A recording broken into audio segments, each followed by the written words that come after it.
Gidem dedim bizim köylere, bir de haber aldım köyler değişmiş.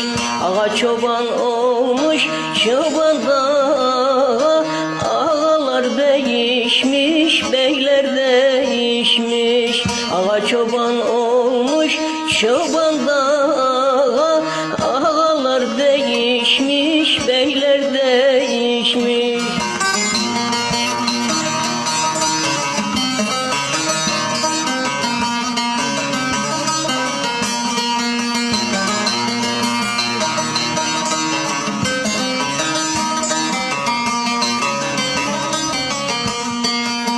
Çoban telefonsuz sürü yaymıyor, bin bereket kalkmış karnı doyuyor.